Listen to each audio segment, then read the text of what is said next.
बनाए सनातन बोर्ड, बनाए सिख बोर्ड, बनाए ईसाई बोर्ड, बनाए बुद्धिस्ट बोर्ड, लेकिन मुसलमानों को नीचा दिखाकर बोर्ड मांगोगे? मेरे भी पूर्वजों ने पाकिस्तान को लात मारकर भारत चुना। तो जब सुप्रीम कोर्ट ने 3 तलाक का कानून बनाने के लिए कहा तो क्या मौलाना ने माना? जब सुप्रीम कोर्ट ने अयोध्या का फैसला सुनाया तो क्या मौलाना ने माना? जब 12 साल की बच्ची का शोषण करते हुए, बलात्कार करते हुए एक 65 साल का बुढ़ा उससे शादी करता है तो यही मौलानाओं की फौज आ जाती है ना, ये हमारा धर्म का अधिकार है, ये मेरा अधिकार है, 4 शादी करना मेरा अधिकार है, 3 तलाक देना मेरा अधिकार है। तो पूछे मौलाना से कि जब देश को अपनाया, भारत को अपनाया, तो भारत का संविधान नहीं अपनाना था क्या? कि ये वक्फ जो है ये 1500 साल पुराना जमीन भी कैसे उसने, मंदिर भी कैसे उसने बोल दिया कि हमारा है? Hello friends, young debate show YouTube channel में आपका स्वागत है। आज की डिबेट में चर्चा चल रही थी कि जिस तरह मुसलमान के लिए वक्फ बोर्ड है उसी तरह हिंदुओं के लिए भी सनातनी बोर्ड का निर्माण किया जाए। इसी में चर्चा के दौरान मौलाना साजिद रशीदी ने अंदर मन से इसका सपोर्ट तो कर दिया, लेकिन फिर बाद में अपने असली रंग में आ गए। तभी भाजपा प्रवक्ता शहजाद पूनावाला ने मौलाना साजिद रशीदी को बहुत ही तगड़े तरीके से जवाब दिया, जिससे वे बुरी तरह से आग बबूला हो गए और शहजाद पूनावाला को अनाप शनाप कहने लगे। तो डिबेट का पूरा मजा लेने के लिए वीडियो को अंत तक जरूर देखें। धन्यवाद। रशीदी जी प्लीज बताइए, अगर वक्फ बोर्ड सही है तो फिर सनातन बोर्ड भी ठीक है। ऐश्वर्या भाई जी दादा, सनातन बोर्ड बन जाए, हमें कोई एतराज नहीं है, किसी मुसलमान को कोई एतराज नहीं है। क्यों एतराज करेंगे हम भाई? बनाए सनातन बोर्ड, बनाए सिख बोर्ड, बनाए ईसाई बोर्ड, बनाए बुद्धिस्ट बोर्ड, बनाए जैनी बोर्ड, बनाए पारसी बोर्ड। क्या बोला तूने? सब बनाए, हमें क्या एतराज है भाई? हमें कोई एतराज नहीं है।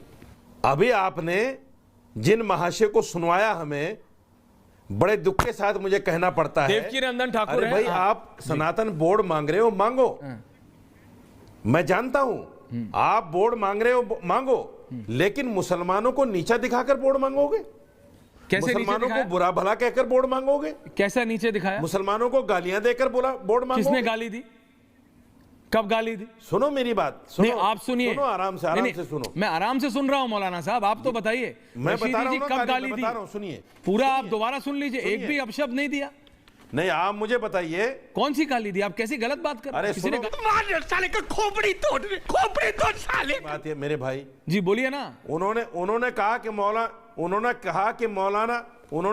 मौलाना कह रहे थे कि हमने कुर्बानी दी तो तुम्हारी कुर्बानी पाकिस्तान चली गई।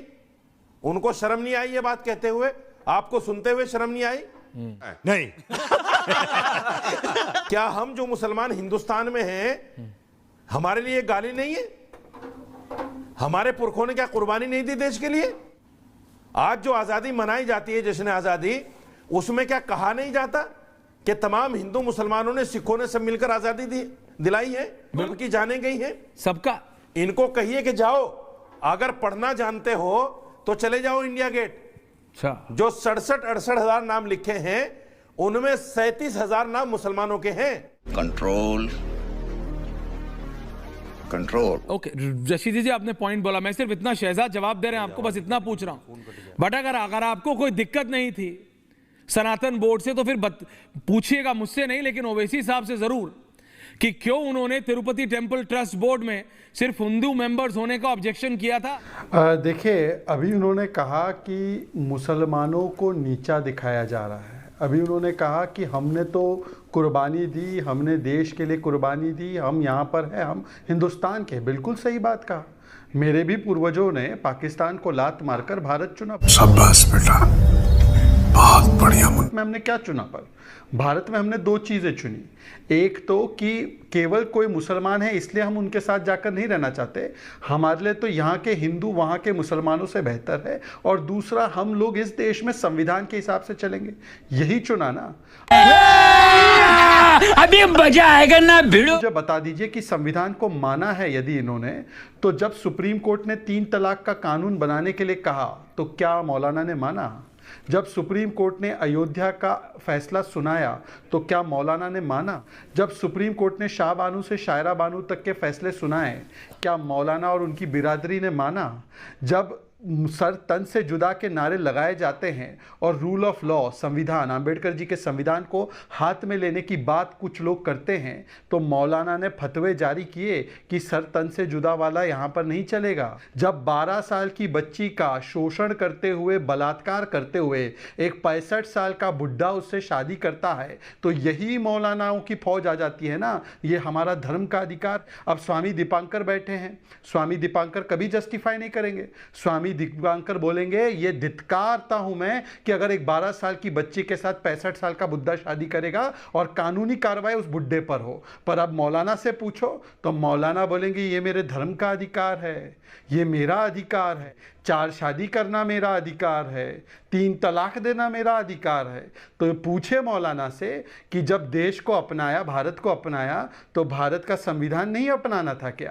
अरे बाप रे, ये तो धोती खोल रहा है। और जहां तक सनातन बोर्ड की बात है, अब तो इन्हीं के बिरादरी के लोगों ने एक कमेंट किया है, जिसकी जितनी संख्या भारी उसकी उतनी हिस्सेदार। तो भाई बात तो बिल्कुल सही है। यदि वक्फ बोर्ड 9 लाख एकड़ पर जाकर वो बैठ जाएगा तो कोई और वो भी मांग करेगा सनातन बोर्ड की। ये बड़ी अच्छी बात कही आप। पर मैं, क्योंकि यहाँ पर कुछ ज्ञानी लोग बैठे हैं, उनसे मैं पूछना चाहता हूँ कि ये वक्फ जो है, ये 1500 साल पुराना जमीन भी कैसे उसने, मंदिर भी कैसे उसने बोल दिया कि हमारा है? एक भी बार ये वक्फ के अतिक्रमणकारी सोच पर एक भी बार सवाल नहीं उठाया गया। इतने वर्षों तक, अरे सुन लीजिए, इतने वर्षों तक जब इतना असीमित ताकत एक संस्थान को दिया गया, तो संविधान करने वाली ये जो जमात है, इसने एक भी बार नहीं बोला कि ये गलत है। जब क्लेम किया गया भोजशाला मंदिर पर, सोमनाथ मंदिर पर, अयोध्या की जमीन पर, तब आपने एक भी बार नहीं बोला। छत्तीसगढ़ की तहसील ऑफिस पर एक भी बार नहीं बोला। सूरत के म्युनिसिपल हेडक्वार्टर पर एक भी बार नहीं बोला। अब तो पार्लियामेंट पर भी क्लेम, और विजयपुरा के किसानों की जमीन तक को हथियाने के लिए बैठे हुए। तो इसीलिए मुझे लगता है कि टीवी पर आकर चिपड़ी चुपड़ी बातें करना और असलियत में कौन सा चेहरा लगाकर ला जाते हैं लोग, ये बहुत स्पष्ट है। यहां पर जो सनातन बोर्ड की वकालत कर रहे हैं ना, उनसे 2 सवाल पूछ ली। ये सनातन के एलिमिनेशन के लिए जब बयान आया तो कितने फतवे जारी किए? हालांकि वो पॉलिटिकल बयान था, पर हिट स्पीच के खिलाफ आप लोग रोज सुबह शाम बोलते हैं ना, अलापते हैं ना। तो सनातन एलिमिनेशन, राम मंदिर नाच गाना है, राम मंदिर बेकार है, आपने एक भी बार बोला कि ये बयान गलत है और इनके ऊपर FIR होनी चाहिए? समझ रहे हो? समझ रहे हो आप? समझ रहे हो ना? यहां कुछ लोग जो है अपनी पार्टी की तर्जमानी करने नहीं बैठते, फिर क्या करने बैठते हैं? मुसलमानों को नीचा दिखाने के लिए, मुसलमानों को बुरा बताने के लिए और मुसलमानों को सबसे कमतर जताने के लिए बैठते हैं। और बदकिस्मती ये कि उनके नाम भी मुसलमान हैं। कब्जा तो तुम करे बैठे हो जमीनों पर, तुम्हारा चेयरमैन बनता है, तुम्हारा मेंबर बनता है, तुम्हारा CEO होता है, तुम्हारा एडमिनिस्ट्रेटर होता है, और कहते हो मुसलमानों ने कब्जा कर लिया। आप इसको मजिस्ट्रेट को देना चाहते हो। मजिस्ट्रेट किसका होता है? सरकार का होता है। आपको याद होगा 1949 में जब मूर्तियां रात को जबरदस्ती रखी गई चोरी से, तो मजिस्ट्रेट ने केस सुनने से मना कर दिया था कि मैं इस पर केस नहीं सुन सकता। अच्छा, तो मजिस्ट्रेट तो सरकार का होता है। बड़ा हरामी हो बेटा।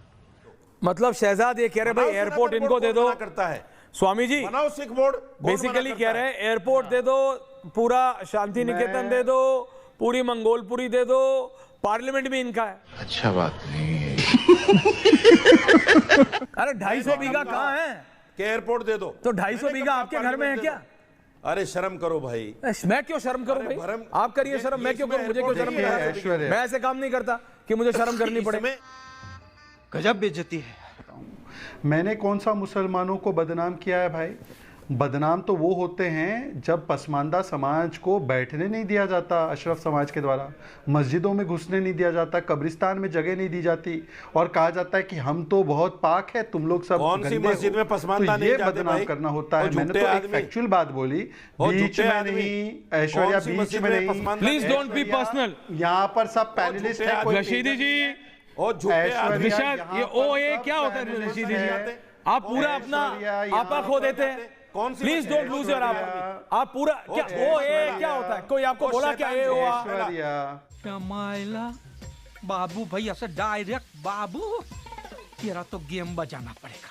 कौन सी रशीदी मस्जिद जी में पसमानदा नहीं जाता? सभ्य तरीके से बात कीजिए। ओ शैतान, सभ्य तरीके से बात कीजिए। मैंने क्योंकि पसमानदा की बात की, 85% जो इस समुदाय के उनकी बात की, तो जाहिर सी बात है कि 5-6% जो लोग हैं उनको बुरा लगेगा। ऐश्वर्या ऐसे डिबेट नहीं होगी, ये तू तड़ाक वाली नहीं होगी। या तो आप मुझे मेरा समय दे दो, या तो इनसे जो है पेजर की तरह टाइम बॉम्ब की तरह फटते रहे।